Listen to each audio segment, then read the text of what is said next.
Prabhat, good morning to all of you. Welcome to concept decoder. So हम start करेंगे highway material पर अपना topic चल रही थी। संडे का आज दिन है। उम्मीद करता हूँ सभी अच्छे होंगे, संडे को एंजॉय कर रहे होंगे। सो विथ एंजॉयमेंट कुछ एजुकेशन भी होनी चाहिए।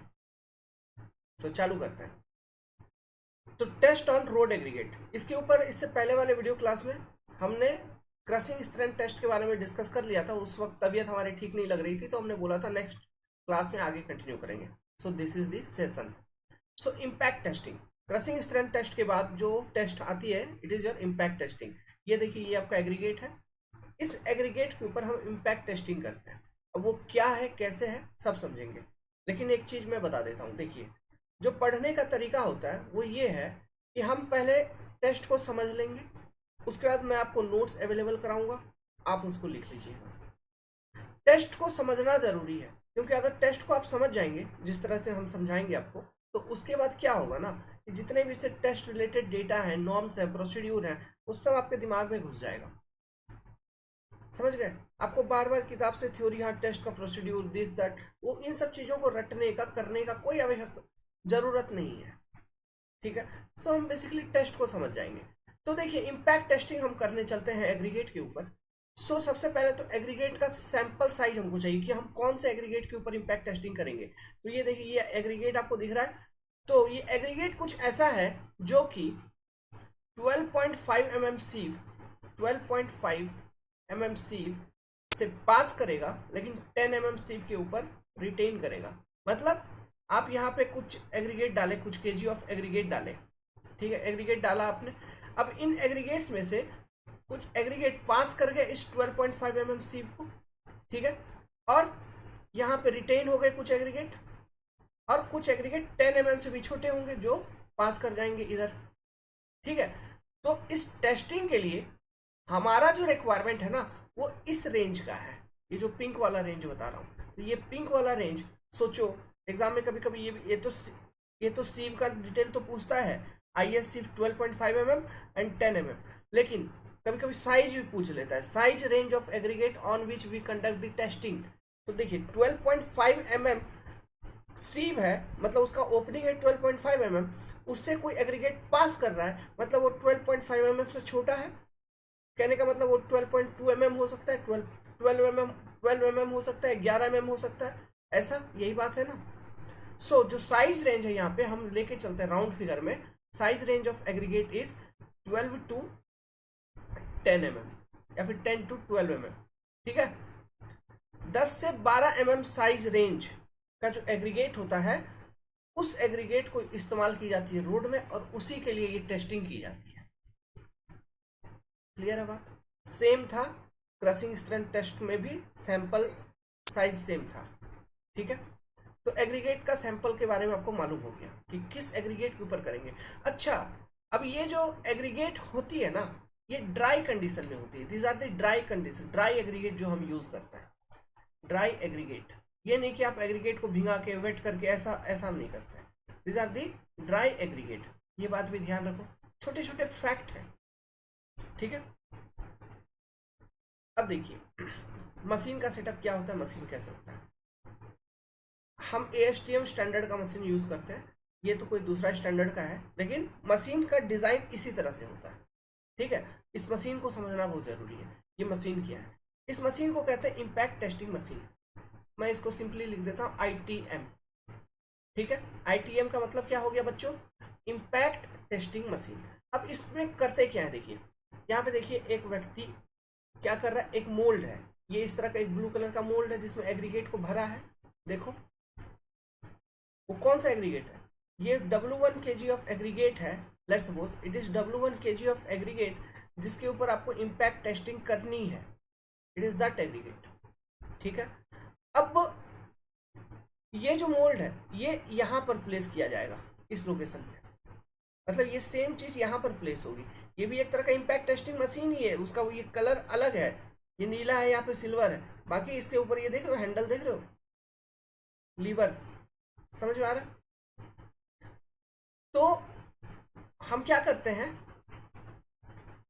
इसमें एग्रीगेट को भर दिया, जिस W1 kg का एग्रीगेट को भर दिया। ठीक है, W1 kg ऑफ एग्रीगेट को भर दिया। अब ये W1 kg ऑफ एग्रीगेट को भरने का भी तरीका है।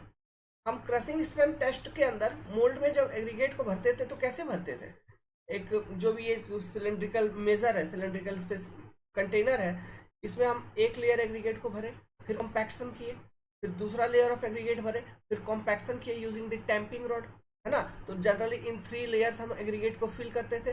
This same method is adopted here only, इसलिए यहाँ पे ये टैंपिंग रॉड भी आपको दिख रहा है। This is your tamping rod, समझ में आया। हम 3 लेयर्स में एग्रीगेट को फिल करते हैं, ठीक है। एक लेयर आपने फिल किया, फिर उसको 25 बार इस टैंपिंग रॉड को यूज करके 25 बार आपने टैंपिंग किया, फिर सेकेंड लेयर फिल किया, फिर 25 बार आपने टैंपिंग किया, फिर तीसरा लेयर फिल किया, फिर 25 बार आपने टैंपिंग किया। इस तरह से कॉम्पैक्ट करके एग्रीगेट मटेरियल को, एग्रीगेट स्पेसिमेन को आपने इस सिलेंड्रिकल मेजर में या फिर सिलेंड्रिकल कंटेनर में फिल कर दिया, ठीक है। 12 से लेकर 10 mm के साइज के फिल करने के बाद इसको लाते हैं इम्पैक्ट टेस्टिंग मशीन के अंदर, अब रख देते हैं, मतलब यहाँ पे रख दिए, ठीक है। ये यहाँ पे आ गया। अब देखो इस मशीन का सेटअप कैसा है, यहाँ पे रख दिया। ये जो आपको दिख रहा है ना, ये यहाँ पे ये वाला, ठीक है, ये एक तरह का हैमर है, हैमर ये एक तरह का हथौड़ा है। इसका जो वजन होता है ना, वेट, ये लगभग होती है 13.5 किलो से 13.5 kg टू 14.5 kg। इतने केजी का ये हथौड़ा होता है जिसको हम यूज करते हैं टेस्टिंग में, ठीक है। अब देखिए यहाँ पे कुछ हैंडल लगे हुए हैं, इसे कहेंगे हैंडल, ये हैंडल है, ठीक है, ये हैंडल है, ओके। और एक चीज मैं बताता हूँ, ये जो हाइट होती है ना, मतलब ये हथौड़ा का ये लेवल से लेके ये, ठीक है, ये जो गैप होता है, ये जो हाइट होता है, ये होता है 38 सेंटीमीटर, एकदम फिक्स्ड हाइट होती है 38 सेंटीमीटर, ठीक है। तो अब हम क्या करते हैं, देखिए स्पेसिमेन को आपने रख दिया, इसमें कहाँ रख दिया, नीचे हैमर के अंदर में नीचे रख दिया। अब वो आप क्या करोगे, वो हैंडल को पकड़ के हैमर को ऊपर उठाएंगे, हैंडल को पकड़ के, ये जो हैंडल है, कौन, ये ब्लैक वाले है ना, इसको पकड़ के आपने हैमर को ऊपर उठाया। इसमें कुछ ऐसा लॉक सिस्टम होता है इस मशीन के अंदर कि जैसे ही आपने 38 सेंटीमीटर हाइट, है ना, उठ गया हैमर, तो अपने आप वो लॉक छूट जाती है, और जो हैमर है, ये जो वेट है, ठीक है, 13 से 14.5 किलो का जो वेट है, ये सडनली, है ना, सडनली इस एग्रीगेट के ऊपर गिरती है, जो आपने उसके नीचे रखा है, सडनली एग्रीगेट के ऊपर गिरती है, एकदम झटके में, सडन। तो ये जो सडन वे में एग्रीगेट के ऊपर वो वेट गिरती है, तो उस कारण से इम्पैक्ट लोडिंग आती है, उसमें एक इम्पैक्ट जनरेट होता है, जिसके कारण से एग्रीगेट आपके टूटने लगेंगे, चूर चूर होने लगेंगे। समझ में आ रहा है। तो ये कॉन्सेप्ट यूज किया जाता है इसमें, मतलब सडन लोडिंग अप्लाई किया जाता है, इंपॉर्टेंट पॉइंट है ना। क्या अप्लाई किया जाता है, सडन लोडिंग, ठीक है। क्रशिंग स्ट्रेंथ टेस्ट में, इससे पहले वाले टेस्ट में आपने ऑब्जर्व किया होगा, वहां पर हम सडन लोडिंग नहीं, वहां पर हम ग्रेजुअल लोडिंग अप्लाई करते थे, और ग्रेजुअली बाय अप्लाइंग लोड हम ये देखते थे कि वो कितना क्रश हो जाता था। लेकिन यहाँ पर हम इम्पैक्ट लोडिंग अप्लाई करते हैं, सडन लोडिंग अप्लाई करते हैं, ठीक है। तो अब देखो आपने क्या किया, एग्रीगेट को रखा, फिर आपने हैंडल को उठाया, है ना, हैंडल को उठाया, फिर लॉक सिस्टम अपने आप छूटा, ये हथौड़ा किसके ऊपर गिरा, एग्रीगेट के ऊपर। तो ये 1 ब्लो है, इसको कहेंगे 1 ब्लो, मतलब 1 साइकिल या फिर 1 ब्लो, ठीक है, मतलब एक बार हथौड़ा का गिरना, 1 ब्लो, एक बार आपने दिया 1 ब्लो, ठीक है। इस तरह से हमें 15 बार उस हथौड़ा को गिराना है उसके ऊपर। तो सोचो 15 बार में कितना सारा मटेरियल चूर हो जाएगा, समझ में आ रहा है, बहुत सारा मटेरियल डिस्ट्रॉय हो जाएगा, चूर हो जाएगा, टूट जाएंगे, क्लियर।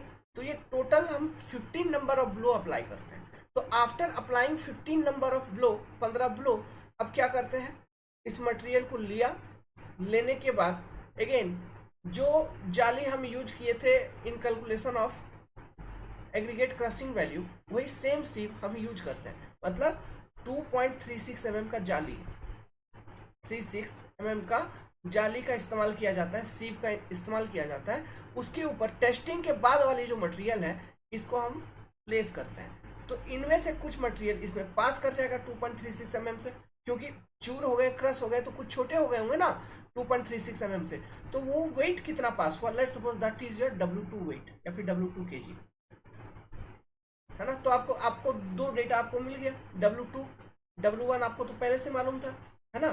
तो W2 बाई W1 इंटू 100 एक पैरामीटर हम कैलकुलेट कर लेते हैं जिसको कहा जाता है AIV या फिर एग्रीगेट इम्पैक्ट वैल्यू। समझ में आ रहा है। अब इससे रिलेटेड हमारे कोडल प्रोविजंस में कुछ IRC नॉर्म्स हैं, IRC डेटा है कि स्पेसिफिकेशन है कि रोड में एग्रीगेट यूज करेंगे सरफेस कोर्स में और बेस कोर्स में, तो उसके लिए AIV कितना होना चाहिए। बस इतनी सी बात है, ध्यान रखना है। अब एक इम्पोर्टेंट बात आप सुनो, इस तरह के क्वेश्चन आते हैं कि ये जो टेस्टिंग हम कर रहे हैं आखिर क्यों कर रहे हैं। जैसे कि क्रशिंग स्ट्रेंथ टेस्ट जो हमने किया वो actually basically the strength of aggregate क्या है अंडर लोड, ये पता लगाने के लिए आपने किया। लेकिन ये जो इम्पैक्ट लोडिंग टेस्ट है या फिर इम्पैक्ट टेस्ट या फिर एग्रीगेट इम्पैक्ट वैल्यू जो है, ये बताती है टफनेस ऑफ मटेरियल, मटेरियल कितना टफ है, इसका आइडिया ये देता है। क्लियर है बात, ठीक है।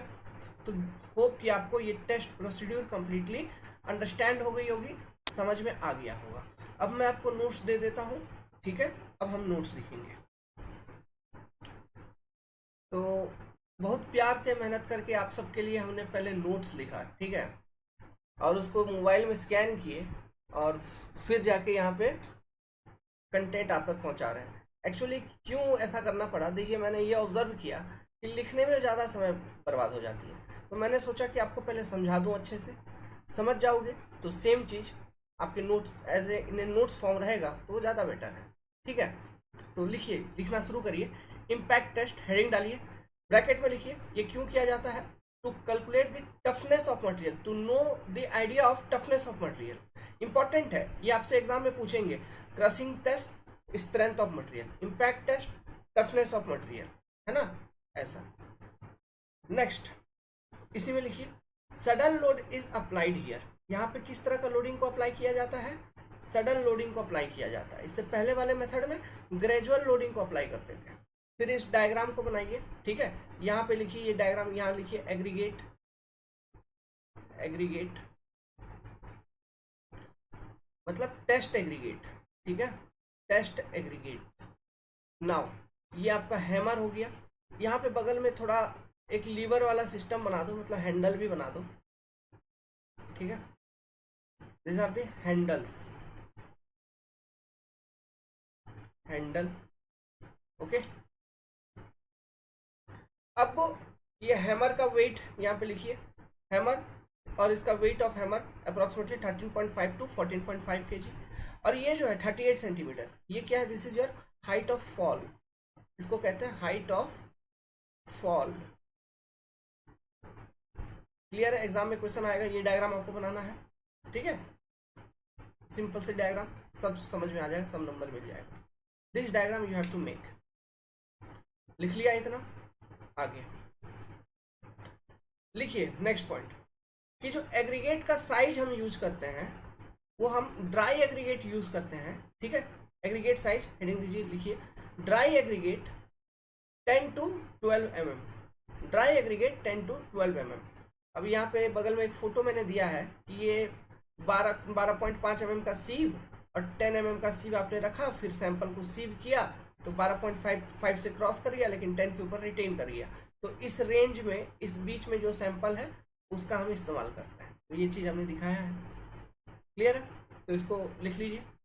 नंबर ऑफ ब्लो, टेस्ट के दौरान जो नंबर ऑफ ब्लो है वो कितना प्रोवाइड करेंगे, 15 टाइम्स, 15 नंबर ऑफ ब्लो। ये इंपॉर्टेंट है, ये एग्जाम में पूछते हैं, नंबर ऑफ ब्लो कितना, हाइट ऑफ फॉल कितना, है ना, हैमर का वेट का रेंज क्या होता है, इसलिए ये सब डेटा आपको ध्यान में रखना होगा। ऑब्जेक्टिव पर्पज से तो बहुत इंपॉर्टेंट है। और मान लीजिए कन्वेंशनल क्वेश्चन में कभी एसएससी जेईई के एग्जामिनेशन में बैठे हैं, पीएससी वगैरह में इतना सिंपल तो नहीं पूछेगा, लेकिन एसएससी जेईई वगैरह में पूछ सकता है कि रोड एग्रीगेट के ऊपर कोई 3-4 टेस्ट के बारे में थोड़ा एक्सप्लेन करिए, 10-15 नंबर का क्वेश्चन बना के दे दिया एक थ्योरेटिकल, है ना। तो ऐसे कंडीशंस में ये आपको काम आएंगे वहाँ पे कन्वेंशनल मेंस में।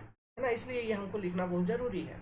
ईएसी में भी पूछ सकते हैं, ऐसा कोई प्रॉब्लम नहीं है, लेकिन ऑब्जेक्टिव क्वेश्चंस तो भरपूर हैं यहाँ से, है ना, कुछ भी पूछा जा सकता है। खास करके जेई लेवल के एग्जामिनेशंस पे तो ये सब उनके लिए हार्ड क्वेश्चन हो गई, क्योंकि बच्चे ये सब याद नहीं करते, है ना। तो हमको समझ जाएंगे, अगर टेस्ट का जो प्रोसीड्यूर है उसको अच्छे से आप अगर समझ जाएंगे तो आपको ऑटोमेटिकली याद हो जाएगा। आजकल यूट्यूब पे तो मैं देखता हूँ, बड़ा खतरनाक हमको लगता है। एक वीडियो का रिसेंटली हमने ये देखा था, उसमें लिखा हुआ था सुपर एलिवेशन अनबिलीवेबल कॉन्सेप्ट। अरे ऐसा कोई चीज नहीं है जिसके ऊपर हम विश्वास नहीं करेंगे। अनबिलीव, ऐसा क्या तुमने कर दिया जो अनबिलीवेबल हो गया? वो आपको अट्रैक्ट करने का तरीका है, लेकिन कंटेंट वहां पे फिर वही गोबर। समझ रहे आप? सो हटाओ हटाओ हटाओ। हाँ, मतलब मेरा कहना ये है ना कि आप चीजों को समझ के पढ़िए, एफर्ट कम लगेगा, याद करने का कोशिश नहीं करो। नेक्स्ट, यहां तक लिख लिया। After completion of test this sample is sieved using 2.36 Indian standard sieve. ठीक है, उसके बाद हम क्या कैलकुलेट कर लेते हैं? Aggregate impact value, AIV, aggregate impact value. कैसे? It is equal to W2/W1 into 100। W1 equal to total weight of aggregate जो आपने लिया था टेस्टिंग में। W2 इक्वल टू, मतलब ये weight passing 2.36 Indian standard sieve, weight passing 2.36 Indian standard sieve, it is your W2। Next, AIV निकाल लिया आपने।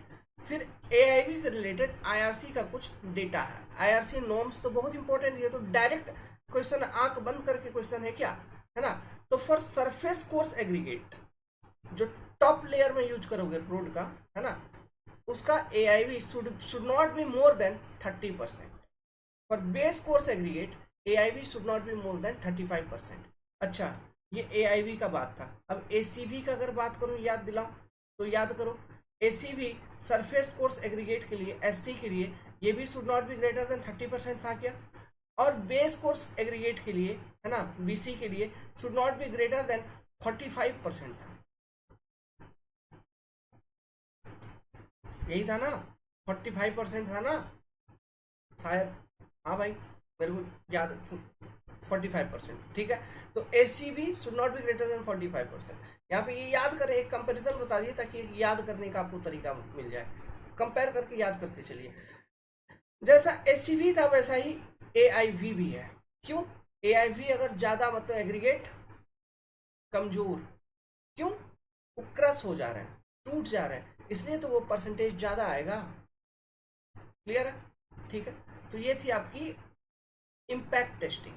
अब हम पढ़ेंगे abrasion testing, Dorry abrasion test. ठीक है, एब्रेशन टेस्टिंग, इसका ऑब्जेक्टिव सुनिए पहले, ये ऑब्जेक्टिव समझिए। एब्रेशन शब्द क्या होता है? मान लो कोई दो अलग अलग तरह का आपके पास पार्टिकल है, मटेरियल है, मतलब कहने का, लेट्स सपोज कोई एक प्लास्टिक है और एक पत्थर है, तो प्लास्टिक और पत्थर को आपस में घिसो, उस चीज को कहते हैं एब्रेशन। जैसे मतलब कोहेजन एडेशन वाला सिस्टम नहीं था क्या? ठीक है, उसी तरह का सेम चीज है। मतलब एब्रेशन मतलब कि अगर दो अलग अलग पार्टिकल को एक साथ हम घिसेंगे, है ना, तो उनके सरफेस के बीच में जो इफेक्ट आएगी वो चीज होगी एब्रेशन। और एक चीज होता है एट्रीशन। ठीक है, दूसरा चीज क्या होता है? एट्रीशन। एट्रीशन ये क्या होती है? जब दो same type of particle, same material, मान लो एग्रीगेट एग्रीगेट आपस में टकराएंगे, है ना, आपस में एक दूसरे से घिसेंगे, तो एट्रीशन हो, उसे हम कहेंगे एट्रीशन। समझ में आ रहा है? तो हम पढ़ रहे हैं यहाँ पे एब्रेशन टेस्टिंग। एब्रेशन टेस्टिंग मतलब यहाँ पे दो अलग अलग टाइप ऑफ पार्टिकल, मटेरियल एक ही साथ टेस्ट में इन्वॉल्व होंगे, तभी तो आप एब्रेशन इफेक्ट निकाल पाओगे, है ना। तो ये चीज हम करते हैं by using Los Angeles abrasion testing, है ना, क्योंकि वो जो एपरेटस था उसका जो डेवलपमेंट हुआ था वो लॉस एंजलिस में हुआ था, इसलिए उसको लॉस एंजलिस एब्रेशन टेस्टिंग हम कह देते हैं। ठीक है,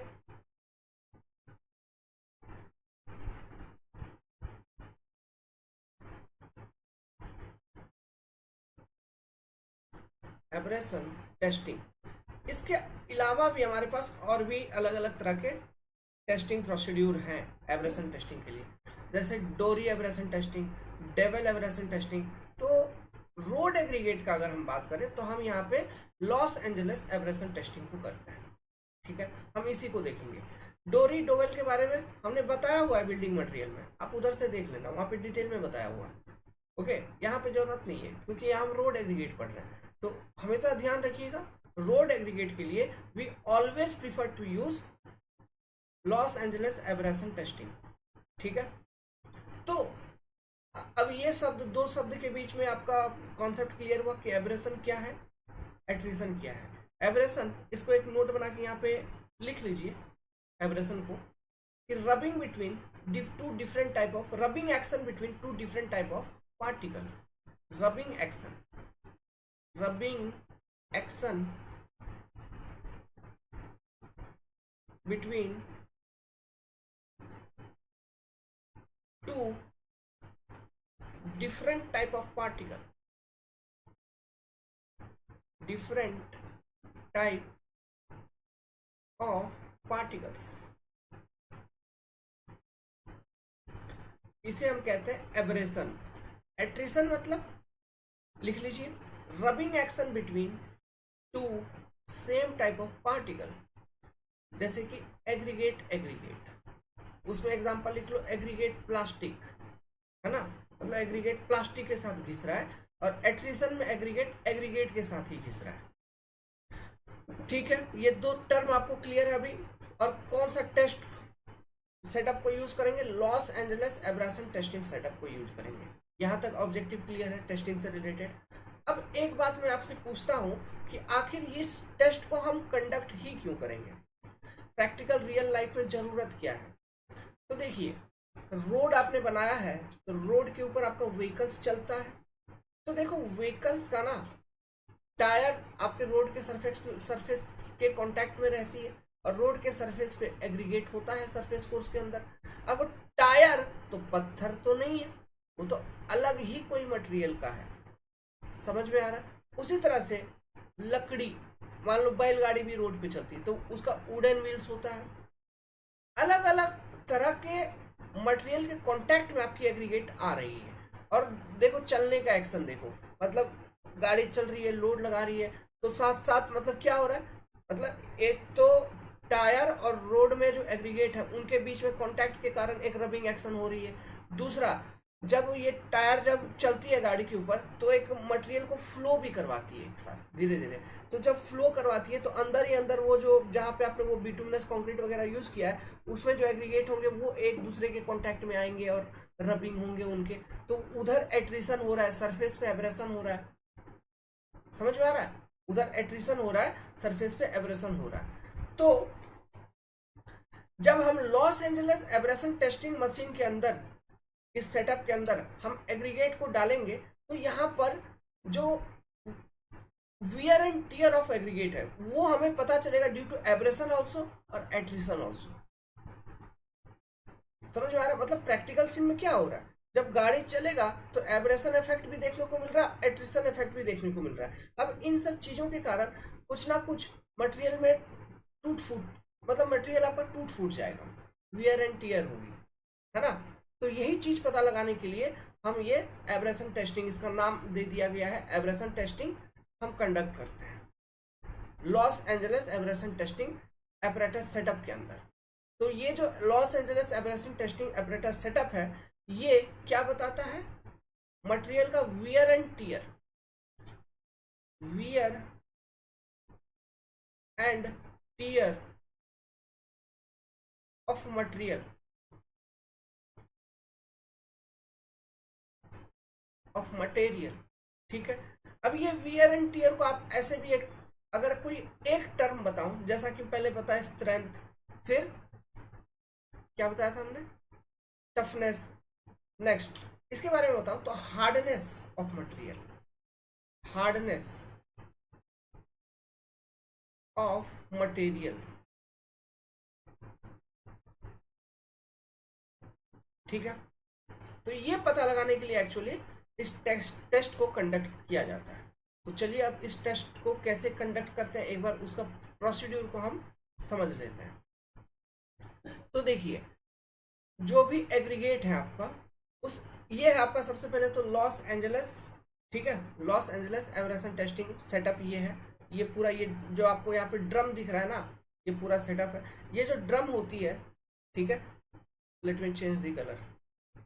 Los Angeles abrasion testing machine की ये जो ड्रम होती है, इसकी जो लेंथ होती है लगभग 520 mm, और इसका जो डायामीटर होता है, ये सर्कुलर ड्रम है, सिलेंड्रिकल है, तो इसका जो डायामीटर होता है ना, इसका जो डायामीटर होता है इस ड्रम का, वो लगभग होता है, कितना होता है, 700 mm शायद, 700 mm। आप देख पा रहे हो इसका डायामीटर इसके लेंथ से बड़ा होता है, ठीक है, मतलब ये पूरा मोटा गोल होता है ऐसा। ये पूरा सेटअप है, लॉस एंजल्स ड्रम है ये।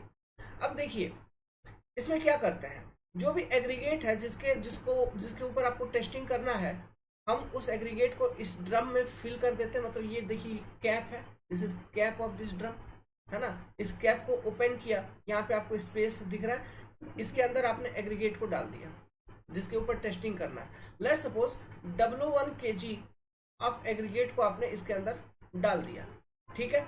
एग्रीगेट के साथ हम यहाँ पे, क्योंकि देखिए हमको एब्रेशन एट्रिशन दोनों के करस्पॉन्डिंग वियर एंड टियर को पता लगानी है। एब्रेशन एंड एट्रेशन दोनों के करस्पॉन्डिंग हमें वियर एंड टियर का पता लगाना है। तो हमको एग्रीगेट के अलावा वहां पे कोई दूसरा अदर टाइप ऑफ मटेरियल भी तो होना चाहिए, है ना। तो इस पर्पज से हम डिफरेंट नंबर ऑफ बहुत सारे स्टील बॉल्स का यूज करते हैं। यहाँ पे स्टील बॉल्स, है ना, स्टील के बॉल्स बने रहते हैं। वो अलग अलग तरह के बॉल्स होते हैं, ठीक है, इनका साइज फिक्स नहीं रहता है, ये अलग अलग तरह के होते हैं। कोई छोटे डायमीटर का, कोई बड़ा डायमीटर का, कोई बहुत छोटा, है ना, डिफरेंट साइजेस के ये स्टील बॉल रहते हैं। समझ में आ रहा है ना। जो इनका मैक्सिमम साइज होता है वो होता है लगभग 48 mm, इतना बड़ा बड़ा, है ना, इतना ये गोला 48 mm का वो मैक्सिमम साइज होता है। बाकी छोटे बड़े सब होते हैं, छोटे बड़े सब होते हैं, ठीक है।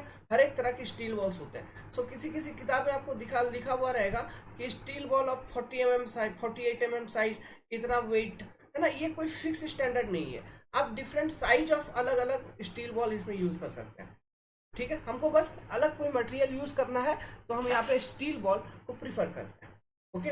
तो स्टील बॉल्स का इस्तेमाल किया जाता है। अब देखिए आपने एग्रीगेट को भरा, स्टील बॉल को उसमें भर दिया, है ना। अब इस कैप को आपने क्लोज कर दिया, ये जो कैप है आपका इस मशीन की, इसको आपने बंद कर दिया, कैप को क्लोज कर दिया, मशीन को ढक दिया, पैक कर दिया कंप्लीटली। अब यहाँ पे स्टार्टिंग बटन दिया हुआ है, देखिए कुछ कंप्यूटर टाइप का, हम बटन दबाएंगे, स्टार्ट करेंगे, वहां पे स्पीड वगैरह सब कुछ सेटिंग करने का हमारे पास ऑप्शन रहता है। तो हम स्पीड को सेट करेंगे, speed of what, speed of rotation. मतलब हमको अब क्या करना है, ये जो ड्रम है ना, ये अपने हॉरिजॉन्टल एक्सिस के अबाउट रोटेट करेगा, समझ रहे। हॉरिजॉन्टल एक्सिस मतलब ये एक्सिस के अबाउट ड्रम है, इसके अबाउट ऐसे रोटेट करेगा ड्रम, ठीक है। तो ये एक रोटेशन को हम कहते हैं 1 रिवॉल्यूशन। उसी तरह 2 रोटेशन 2 रिवॉल्यूशन, 3 रोटेशन 3 रिवॉल्यूशन। अब ये जो है इस तरह से हम लगभग 500 से 1000 रिवॉल्यूशन तक हम रोटेट करवाते हैं अंदर ही अंदर। क्या करवाते हैं, रोटेट करवाते हैं इस ड्रम को। तो सोचो, अच्छा ये जो रोटेशन है इसकी भी स्पीड भी फिक्स रहती है, मतलब एक कांस्टेंट स्पीड पर ही करते हैं। अब वो जो स्पीड होती है वो होती है लगभग 33, है ना, 33 रोटेशन, एक सॉरी आरपीएम। ये जो स्पीड होती है इसकी, ये कांस्टेंट होती है, स्पीड कांस्टेंट होती है, विच इज योर 33 आरपीएम।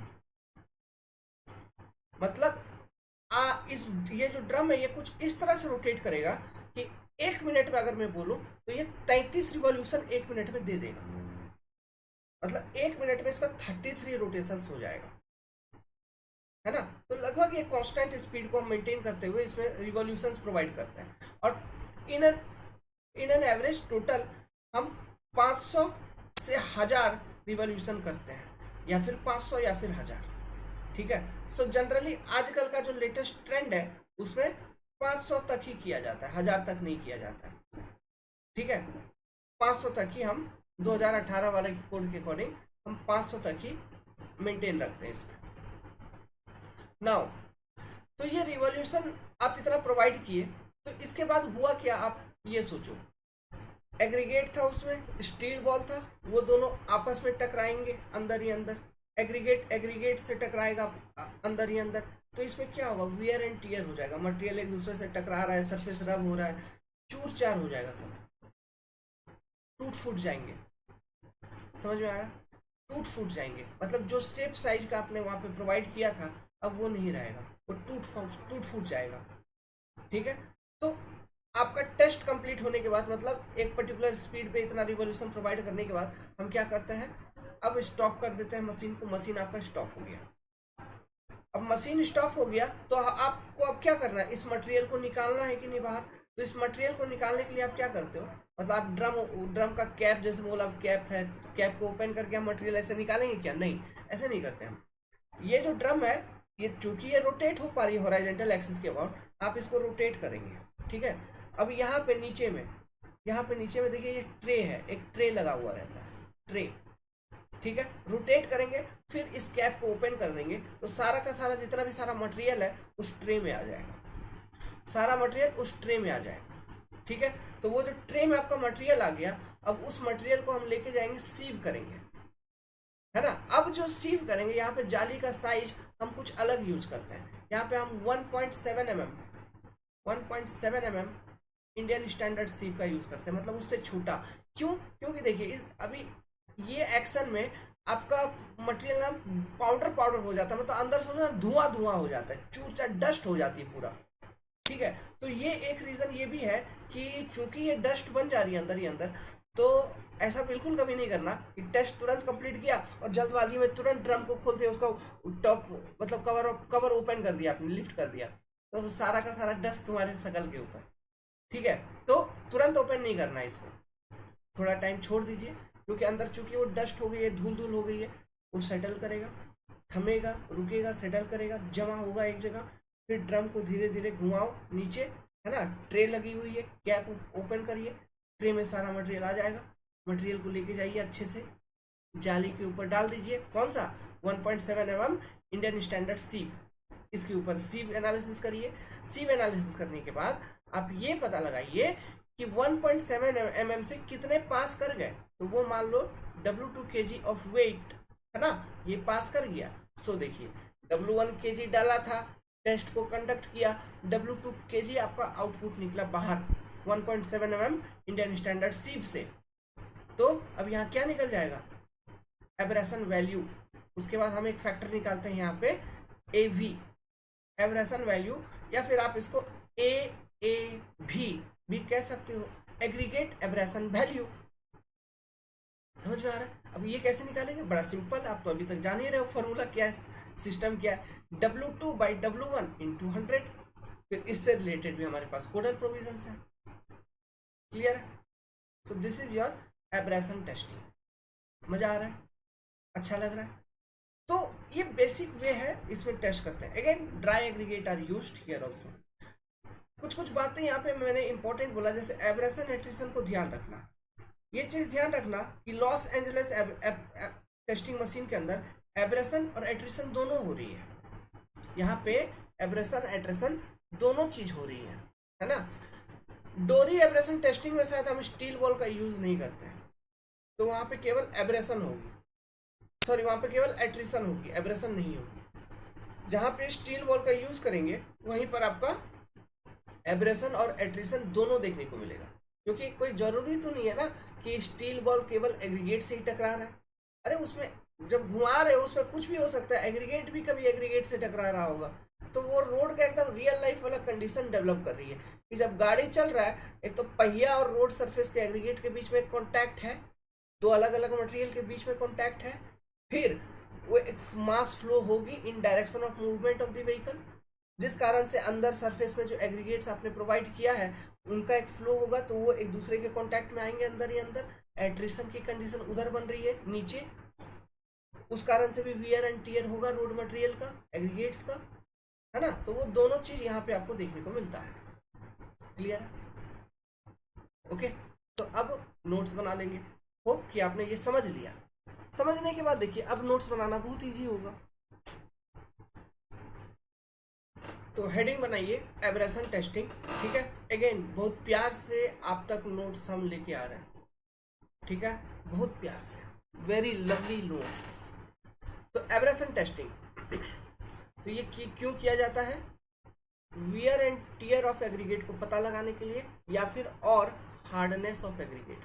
लिखिए, इसको करने के 3 तरीके हैं। पहला, Los Angeles abrasion testing, Dorry abrasion testing, Deval abrasion testing. ये दोनों हमने बीएमसी के लेक्चर में बता रखा है, वहां देखना। तो यहाँ रोड एग्रीगेट के लिए हम क्या यूज करते हैं, कौन सा setup? In case of road aggregate we use this setup of Los Angeles abrasion testing. अभी आपने देखा था, है ना, हम रोड में यूज करते हैं इसको। तो यहाँ पे देखिए पहला सेटअप, यहाँ पे हेडिंग दे दीजिए लॉस एंजलिस, है ना, लॉस एंजलिस एब्रेशन टेस्टिंग, ये हेडिंग दे दो। लॉस एंजलिस एब्रेशन टेस्टिंग, ये हेडिंग दीजिए। फिर इसके अंडर में आप लिखना चालू करिए। ये सबसे पहले तो ये डायग्राम बनाइए, है ना, एक सिलेंड्रिकल ड्रम दिखाइए, यहाँ पे ये ओपनिंग दिखाइए, फिर यहाँ पे नीचे में ट्रे सिस्टम दिखाइए, फिर इस तरह से ये पाइवोटेड है ना, इस तरह से ये पाइवोटेड है, और ये जो इसका हॉरिजॉन्टल एक्सिस है, इस एक्सिस के अबाउट ये ड्रम रोटेट करेगा।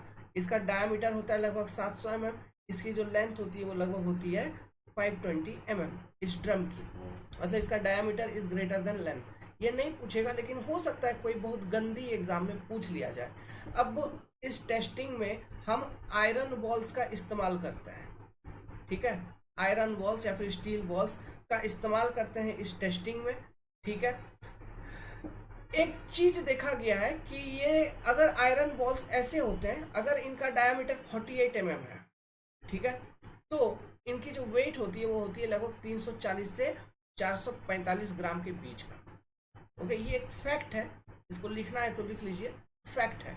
लेकिन ऐसा कोई जरूरी नहीं है कि हरदम 48 mm का डायमीटर का हम आयरन बॉल यूज करेंगे। We can use something smaller also. Okay,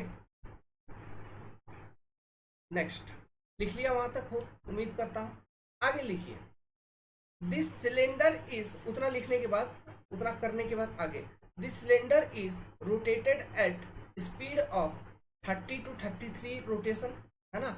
examination के लिए अगर कोई जनरल पॉइंट याद रखना है तो ऑब्जेक्टिव के लिए सिंपली 33 रोटेशन याद रखना है। Okay, speed of 30 to 33 rotation, ये रेंज दिया, अब याद रखिए 33 पर minute for total 500 to 1000 revolution. Generally 500 पे ही स्टॉप कर देता है, ठीक है। तो स्पीड कितना है? 33 आरपीएम, ड्रम का रोटेशन का स्पीड, और टोटल कितना रिवॉल्यूशन आपको देनी है? 500। क्लियर है? So after testing material is taken out in A tray, एक ट्रे में आप उस मटेरियल को निकाल लेते हैं टेस्टिंग के बाद, and then passed through a sieve of 1.7 mm size. Material को फिर ट्रे में कलेक्ट करने के बाद 1.7 mm साइज ऑफ सीव से हम पास करवाते हैं। ओके, नेक्स्ट, फिर हम क्या करते हैं इतना करने के बाद? एग्रीगेट एब्रेशन वैल्यू, है ना, AAV या फिर डायरेक्ट एब्रेशन वैल्यू, कभी AV भी लिखा होगा, कभी AAV भी लिखा होगा, ठीक है। तो हम उसको कैलकुलेट करते हैं। Aggregate abrasion value is calculated as follow. वो फॉलो क्या है? W2/W1 into 100। This is the concept. इसमें W2 आपको मालूम है क्या? वेट पासिंग 1.7 mm सिर्फ, IS सिर्फ, और W1 क्या है? Total weight of aggregate, total weight of aggregate used in test, aggregate used in test। ठीक है, अब स्पेसिफिकेशन मतलब IRC data, IRC data, IRC data जहां भी रहता है इंपॉर्टेंट है। तो फॉर सरफेस कोर्स एग्रीगेट, इसकी जो वैल्यू है एब्रेशन वैल्यू की, should not be greater than 30%। तो याद करो एसीबी का, एआईवी का और एवी का, तीनों का value for surface coarse aggregate should not be greater than 30%। याद रह जाएगा। सिर्फ अंतर कहाँ कहाँ आ जाती है, अंतर आ जाती है बेस कोर्स के वैल्यूज में। एसीवी का जो वैल्यू था 45 था बेस कोर्स के करस्पॉन्डिंग, एआईवी का अभी अभी जो बताया 35 और एवी का 50। It should not be greater than 50%। समझ में आ रहा है। नाउ एक इंपेरिकल फॉर्मूला है, आप इसको नोट डाउन रखिए, this is very important formula, coefficient of hardness. कभी कभी ऑब्जेक्टिव एग्जाम में आपको ये वैल्यू निकालने के लिए पूछ देगा। तो कोफिशिएंट ऑफ हार्डनेस हम कैसे निकालते हैं, it is equal to 20 minus loss of weight in gram divided by 3। Loss of weight in gram divided by 3। Loss of weight in gram कहने का मतलब है, मतलब एब्रेशन टेस्टिंग के बाद कितना वेट लॉस हो गया। लॉस हो गया कहने का मतलब है कि कुछ धूल मिट्टी पाउडर ये सब कुछ बन गए होंगे ना, है ना। तो वो धूल मिट्टी हो तो सकता है कि सारा का सारा मटेरियल आप कलेक्ट नहीं कर पाए, तो कितना लॉस हुआ, है ना।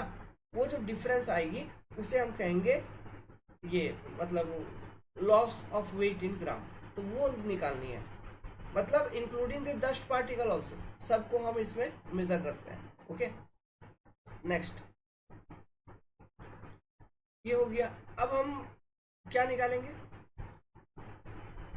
अब एक इंपॉर्टेंट फिर टेस्टिंग देखेंगे, साउंडनेस टेस्ट।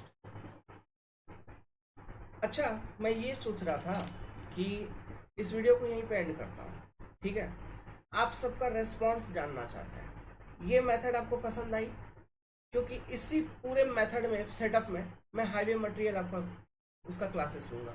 मतलब अभी जितने भी टॉपिक आएंगे बिटवीन का भी, ठीक है, क्योंकि टेस्ट वगैरह है, मैं लिखूँ इतना सारा डिटेल, उससे अच्छा I will make my notes, है ना। मैं आपके लिए कुछ नोट्स लिख लूँगा जो बेसिक आपकी कॉपी में होना चाहिए, उतना तो वो यहाँ पे हम लेके आएंगे, फिर आपको पहले एक्सप्लेन करेंगे, फिर आप उसको लिख लेना। आपको अगर ये मेथड अभी पसंद आ रहा है for highway material only, then comment करिए, तो इसको हम आगे कंटिन्यू करेंगे, ठीक है। एंड कमेंट करिए। अभी तो फिलहाल तो मैं हाईवे मटेरियल इसी पैटर्न में लेके आ रहा हूँ, कोई चेंजेस अगर इसमें चाहिए तो बोलिएगा। और फिलहाल मैं इस वीडियो को एंड करता हूँ, and I will take next video या फिर next class on soundness test, shape test, water absorption test, specific gravity test, ठीक है। अगले वीडियो में आपको ये सारे डिटेल्स मिल जाएंगे। इसके बाद हम बिटुमिन को स्टार्ट कर देंगे। ओके, अगला वीडियो भी आज ही आएगा शाम तक में। Good luck.